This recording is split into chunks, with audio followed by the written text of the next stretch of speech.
March 25th, 2003, 0200 hours. Somewhere along Highway 7 in southern Iraq, 90 kilometers north of the Kuwaiti border, a Marine convoy of 18 vehicles sits motionless in the dark. They have been stationary Command, this is Outlaw. for We are 11 pulling minutes. them forward. That is 10 minutes too Richard! long.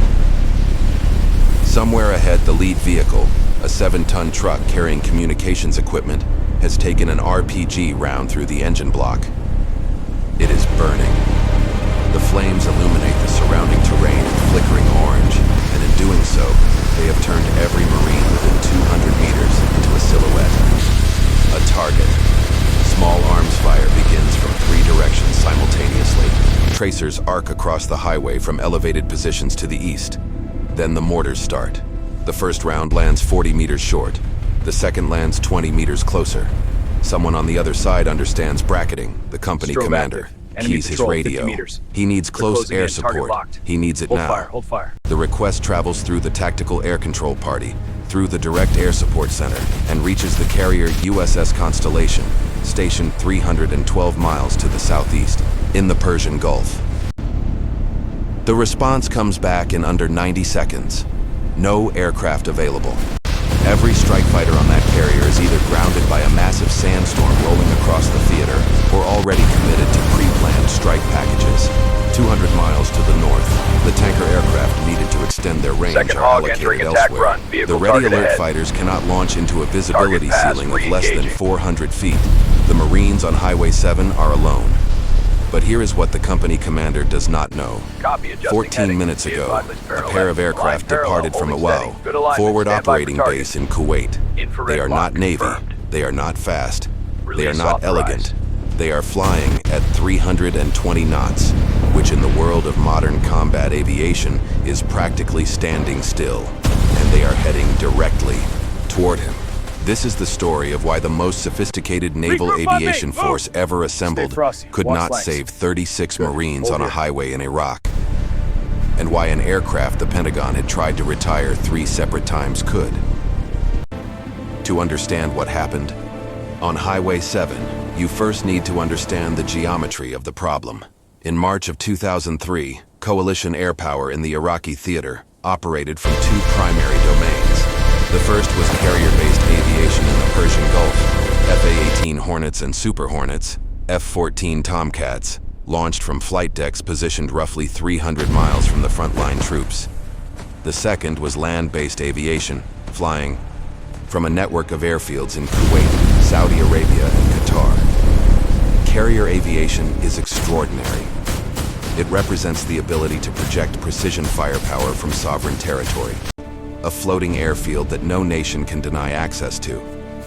But it has constraints. Physics does not care about doctrine. An F-A-18C Hornet launching from the Constellation's flight deck needs approximately 35 minutes to reach the battle space near An-Nasiriyah. It burns fuel at a rate that gives it roughly 20 minutes of loiter time over the target area before it must return or find a tanker. The tanker, a KC-135 or KS-3, must itself be positioned along the route, burning its own fuel, occupying its own airspace. The entire architecture requires coordination measured in hours, not minutes. Now add a sandstorm. On the night of March 25th, a massive shamal, a seasonal dust storm, rolled across southern Iraq and northern Kuwait. Visibility dropped. Below a quarter mile across vast stretches of the theater. Ceiling heights fell below 500 feet. Carrier flight operations require minimum weather conditions for safe launch and recovery. When those conditions are not met, aircraft do not fly. It is not a choice, it is physics. A 45,000-pound aircraft landing on a 600-foot flight deck at 140 knots requires visual references. Without them, you do not land, you die. So the carriers effectively went offline. Not because of enemy action, not because of equipment failure, because of weather. Meanwhile, the Marines on Highway 7 were fighting under that same weather. The enemy did not need a carrier. The enemy needed rifles, RPGs, and mortar tubes. The enemy operated at 0 altitude, 0 airspeed, with unlimited loiter time. and the geometry of the situation meant that every minute without air support shifted the mathematics further against the Marines. The distance problem, the weather problem, the fuel problem. 3 constraints, each one sufficient to deny support. Combined, they created an impossible situation, or so it seemed. The aircraft heading toward Highway 7 was the A-10 Thunderbolt II. Officially designated the A-10, unofficially called the Warthog. It is, by every aesthetic standard, the ugliest aircraft in the United States Air Force inventory. It is slow, it is loud, it is not stealthy, it cannot outrun a modern surface-to-air missile, it cannot outmaneuver a 4th-generation fighter. None of that matters, because the A-10 was not designed to do any of those things. The A-10 was designed around a single question.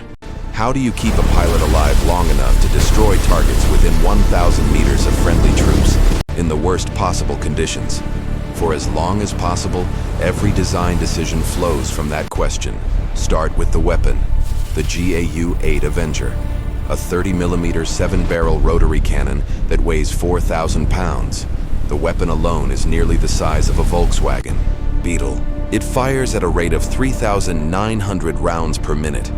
Each round is a depleted uranium penetrator, traveling at over 3,400 feet per second. At a range of 500 meters, the GAU-8 can destroy a main battle, tank, against soft targets, vehicles, infantry positions, mortar emplacements. It is annihilation delivered at a rate of 65 rounds per second. The aircraft was literally built around this gun. The nose landing gear is offset to the right to accommodate the firing barrel. The engines are mounted high and aft to keep their intakes clear of the debris and dust kicked up during low-altitude gun runs.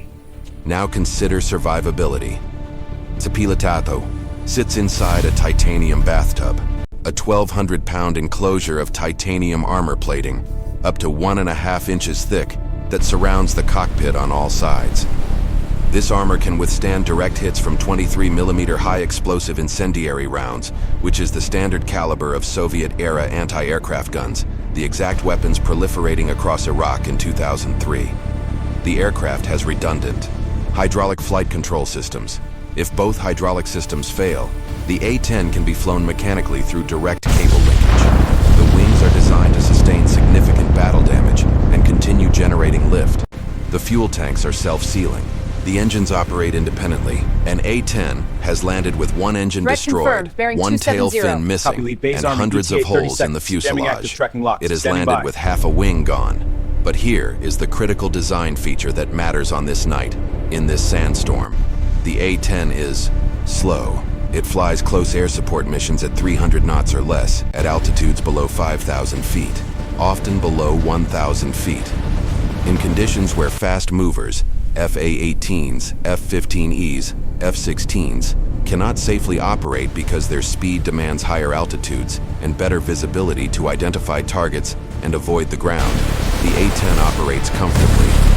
It was designed to fly beneath weather, to fly in conditions exactly like a Shamel sandstorm, to get low, get slow, and stay. But here is the problem. Even the A-10 cannot shoot what it cannot see.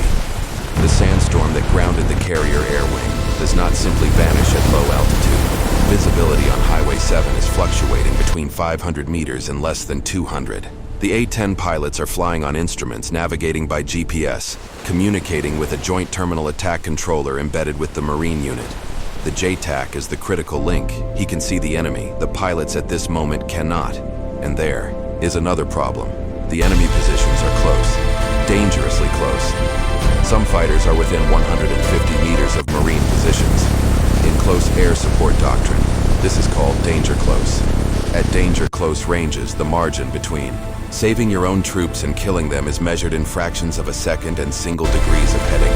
A gun run that is 2 degrees off azimuth at 500 meters of slant range displaces the impact point by 17 meters. At danger close, 17 meters is the difference between enemy dead and friendly dead. The JTAC on the ground knows this. The A-10 pilots know this. The mathematics must be perfect, and there is a third layer of risk. The Iraqis in this sector have ZSU-23-4 Shilka self-propelled anti-aircraft guns. 4 23mm barrels, radar-guided, capable of firing a combined 3,400 rounds per minute. At the altitudes the A-10s need to fly, below 1,000 feet, they are squarely within the Shilka's optimal engagement envelope. The titanium bathtub can stop a 23mm round, but the wings cannot. The engines might not. And even a survivable hit can degrade the aircraft's ability to deliver precise fire at danger close ranges. The pilots are about to fly into anti-aircraft fire in a sandstorm at night to deliver weapons within 150 meters of friendly forces. This is the kill chain that unfolds over the next 14 minutes. 0214. The Saxor, lead A-10, call sign Nail 51, establishes radio contact with the JTAC on the ground, call sign Warrior 6. The JTAC transmits a 9-line brief, the standardized close air support request containing target location, target description, friendly, position, desired ordnance, and restrictions. Every word is precise. Every number matters. Target: enemy infantry and mortar positions, 200 meters east of Highway 7. Grid reference transmitted digitally via the Situational Awareness data link. Friendlies: 150 meters west of target. Mark: IR strobe. Restrictions: danger close. Egress direction: south, 0216. Nail 51 descends to 800 feet above ground level. At this altitude, in this sandstorm, forward visibility is approximately 600 meters. The pilot activates the aircraft's infrared targeting pod, slewing the sensor toward the transmitted coordinates. Through the infrared display, the desert floor resolves into thermal signatures, hotspots against cool ground. Vehicle fires appear as bright white blooms. The IR strobe on the marine position pulses in a distinct pattern. And 200 meters to the east, a cluster of thermal signatures moves between two structures. The pilot sees them. He counts at least 12 personnel. He identifies the distinctive thermal flash of a mortar tube firing, a white-hot bloom that appears for a fraction of a second, followed 3 seconds later by an impact flash near the marine position. The enemy is actively engaging. The geometry is confirmed. 0217.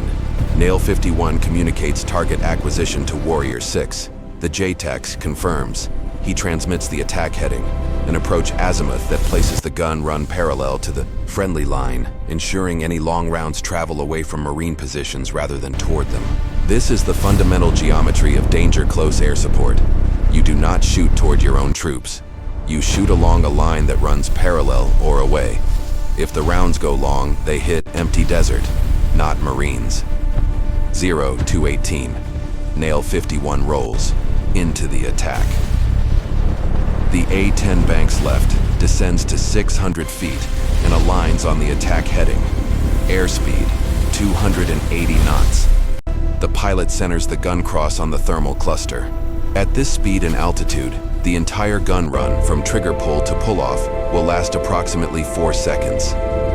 In those 4 seconds, the GAU-8 will fire roughly 260 rounds. 0219. The pilot squeezes the trigger. The sound arrives before the visual. The GAU-8 produces a distinctive roar, a deep resonant buzzing that reverberates across the desert floor. Affirmative.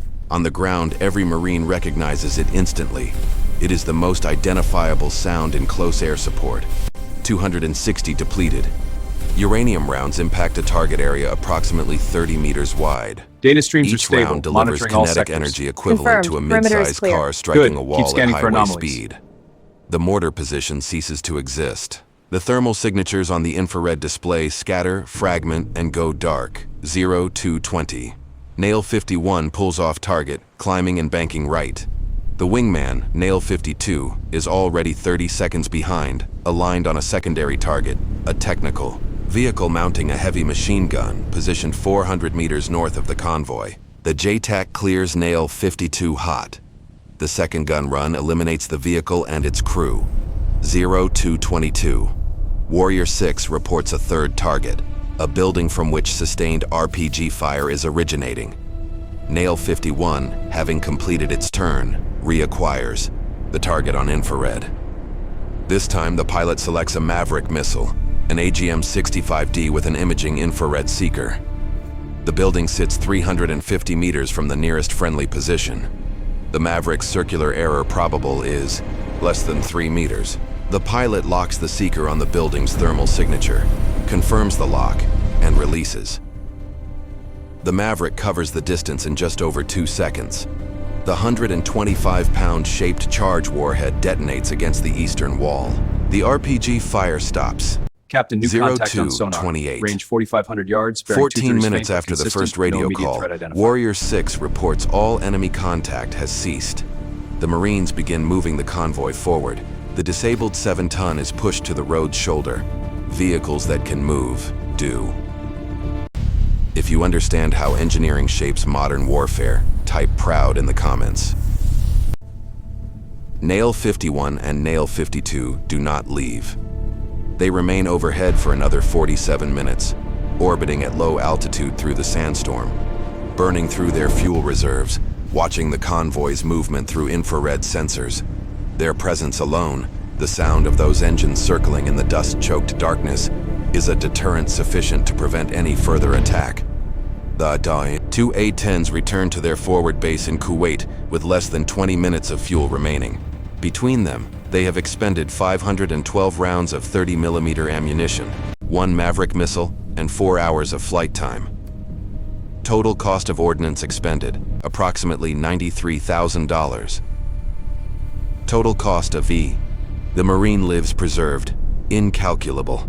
The convoy reaches its forward operating position by 0430. All 36 Marines survive the night.